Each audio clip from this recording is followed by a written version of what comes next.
আমাদের মনে কয়েকটা প্রশ্ন আছে, তাই না? যে বিমানটা কেন এরকম পাবলিক জায়গার উপর দিয়ে যাচ্ছিল, স্কুলের উপরে কেন পড়তে হলো? তাহলে কি ট্রেনিং এসব জায়গা দিয়ে কি করা রাইট? এটার কি অধিকার আছে? বিমানে কোনো ধরনের সেই সময় মানে সমস্যা ছিল কিনা, কি সমস্যা ছিল? আমরা তো জানি যে একটা ইজেক্টর থাকে, পাইলট তো চাইলে নিজেকে বের করে নিয়ে আসতে পারে যে কোনো ধরনের বিমানের সমস্যা হইলে। আপনাদের মনে আরো অনেক প্রশ্ন ছিল যে সাথে কি আর কেউ ছিল না, সাথে কি আর কেউ ছিল না, কন্ট্রোল রুমের সাথে লাস্ট কি কথা হয়েছে, এই পাইলট কি অভিজ্ঞ, এই তৌকির কি অভিজ্ঞ ছিল? মানে আমরা দেখেছি অনেকেই আশায় ছিল তৌকির হয়তো বা আছেন, কিন্তু সর্বশেষ সংবাদ অনুযায়ী তিনি আর নাই, না ফেরার দেশে চলে গেছেন।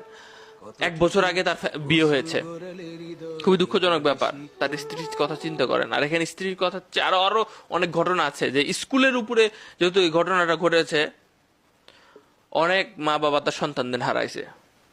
সঠিক সংখ্যা কতটুকু আসবে, পাওয়া যাবে জানি না আমি। তো যেটা এখনো পর্যন্ত উত্তর পাওয়া গেছে সেটা হচ্ছে এইটা তিনি একা চালাচ্ছিলেন, এবং এটা তার প্রথম একা চালানো। অনেকে অবাক হচ্ছেন, প্রথম একা চালানো মানে? তো আবার এই এরিয়াতে কেমনি কি ভাই? আগের অনেক স্টেপ আছে। হ্যাঁ, এই একটা স্টেপে তো একা চালাইতে হবে, প্রথম তো একদিন হবে। আজকে পরিবারের আনন্দের দিন ছিল, আজকে পরিবারের আনন্দের দিন ছিল যে সে একা একা উঠবে, তার সাথে কোনো কোপাইলট থাকবে না, একা একা সেটা চালাবে। এই ট্রেনিং এর এটা প্রথম ধাপ, সোলো ট্রেনিং বলে এটাকে। তো সেখানে এমন ধরনের ঘটনা ঘটেছে। আমি একটা আর্টিকেল, মানে একজন লিখেছে, আমি এটা সত্যি কথা, ঠিক আছে, আপনি নিউজ পত্র পত্রিকা চলে এসেছে যে তিনি একা একাই চালাচ্ছিলেন, এবং প্রথম একা একা চালানো তার। এর আগের স্টেপগুলো তিনি ভালোভাবে পাশ করেছেন, এবং দক্ষ পাইলট হলেই তবে অনুমতি আসে এইসব এরিয়াতে ওড়ার। আমি একটা লেখা পড়ি, আপনি বুঝতে পারবেন আপনারা ভালো মতো। যে আজ ছিল তৌকিরের solo flight training. Solo flight training হলো একজন পাইলটের ট্রেনিং এর সর্বশেষ ধাপ।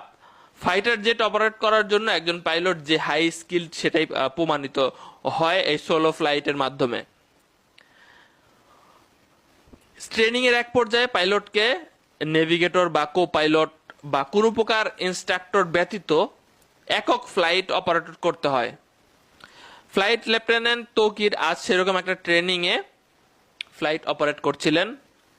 যে কোনো প্রকার ট্রেনিং ফ্লাইট সিভিলিয়ান এরিয়া থেকে দূরেই হয়ে থাকে, মানে মানুষজন যেখানে থাকে ট্রেনিং গুলো দূরে হয়ে থাকে, আমরা তো এটা জানতাম।